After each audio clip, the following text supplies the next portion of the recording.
Well, I'd just like to wish everybody out there a happy Christopher Columbus Day. You know, here's an interesting development.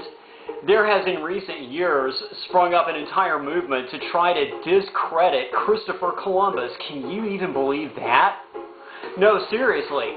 More than 500 years after the fact, they're trying to recast him as this sort of flea-bitten scoundrel who single-handedly foisted European imperialism on the entire Western Hemisphere, bringing in its wake slavery, racism, and along with these things, famine, pestilence, disease, and what the hell. I suppose when you already hate the United States anyway, it's quite natural that you should hate the person most widely credited with discovering it.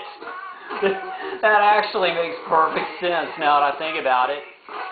And these are, after all, the very same people who are always piling on our founding fathers, great Americans, mind you, like George Washington, Thomas Jefferson, and the like, all because they happen to own a handful of slaves here and there along the way.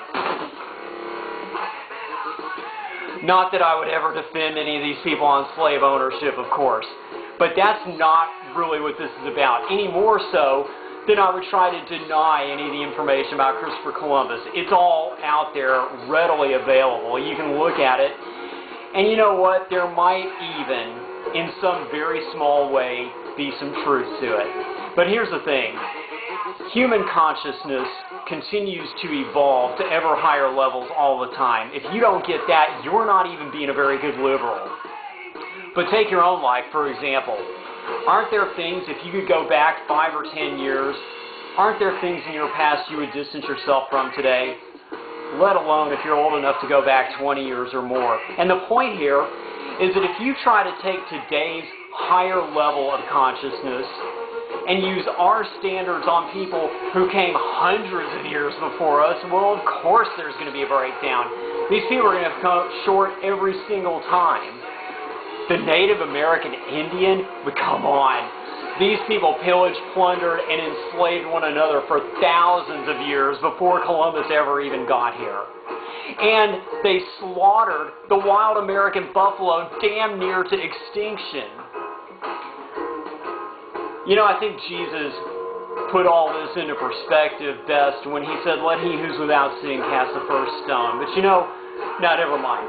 But who am I kidding? These stone throwers couldn't care less about anything Jesus would have to say. But it is nevertheless these stones hurled at our American heroes through the ages. These very stones are what make them the great heroes they are. You see, these people weren't perfect. They had their flaws. And yet these great Americans, though flawed, overcame their flaws to still deliver great things for humanity. Things that we continue to reap the benefit from. They are truly deserving of our heartfelt respect and our sincere, deep, profound gratitude.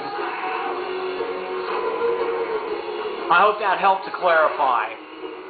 I'd like to thank all of you for hanging out with me. It's been a pleasure. I wish I could stay longer, but I've got to head across town. I'm meeting with our civic officials for a ceremonial shredding of the Constitution. And then we're off to help Wendy Davis with her campaign slogans. Tell me what you think about this one. Because abortion should be safe, legal, and celebrated 24/7. Wendy Davis for Governor 13, Hillary Clinton Treasurer. I gotta go. I'll see everybody again soon. Steve out.